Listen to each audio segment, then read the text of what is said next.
हूँ समीर कुमार पट्टनायक मो प्रिया theatre group रो जड़े वरिष्ठ कलाकार। आमर उद्देश्य हूँ ए जो मंच नाटक जो ट्रेनिंग करवा बा आमर कर्मशाला करवा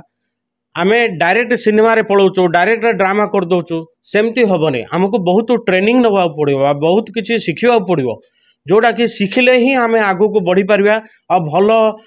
घसी माजिकी आम निजक प्रस्तुत करिपारिबा ताहले जाइकी आम भल नाटक करिपारिबा भल सिनेमा रे मध्य अभिनय करिपारिबा। आजिकाली अभिनय लोकों मन को हृदय को छू नहीं से आमर ओडिया इंडस्ट्री बेसी डाउन हो जाइए से आम एमती प्रकृत कलाकार हबार अच्छी निजक घसी माजिकी प्रस्तुत करार अच्छी जहाँकि आमको लोक मानकर हृदय को से अभिनयटा छुईब से भाया आम निजक निज प्रस्तुत से आमर ये कर्मशालाटा रखा जाइए। आगक एवं 5 दिनिया 6 दिनिया कर्मशाला रखीचु आगक आम मास मास धरी जदि कर्मशाला रखिबु आउरी भल हम आमर स्कूल पिला मानकु कॉलेज पिला मानकु टीम डायरेक्टर आम जून 7 तारिख रु 12 तारिख मध्य गोटे कर्मशालार आयोजन कर थिएटर ग्रुप द्वारा उद्देश्य हूँ नुआ कलाकार मान तैयारी करवा आमती प्रशिक्षण दिज्व आमर कोरापुट जिलार जो मैंने वरिष्ठ कलाकार मान अच्छा से अभिज्ञता से देखेबे एवं से प्रोत्साहन देवे जे कलाकार हेले कलाकार परिचय कौन कलाकार कौन आ ये विषय नहीं कि आम गोटे कर्मशाला करचु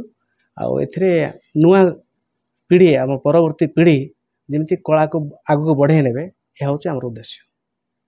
जी भी आसिक भाग नहीं पार जड़े प्रशिक्षण नब ना कलाकार होगापाई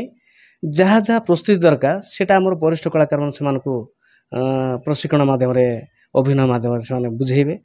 कलाकार होगापाई कौन कौन दरकार अच्छी गोटे गोटे कौन कह फॉर्मेटटा सेटा हूँ आम। नमस्कार मो ना सिद्धार्थ पात्र मु प्रिया थिएटर ग्रुप संपादक अच्छे जी आम प्रेस मीट रखार मुख्य उद्देश्य है आपण मैंने जानी जे कोरापुट जिला हूँ नाट्यर गंताघर कहले अत्युक्ति हम नहीं खास करके मंच नाटक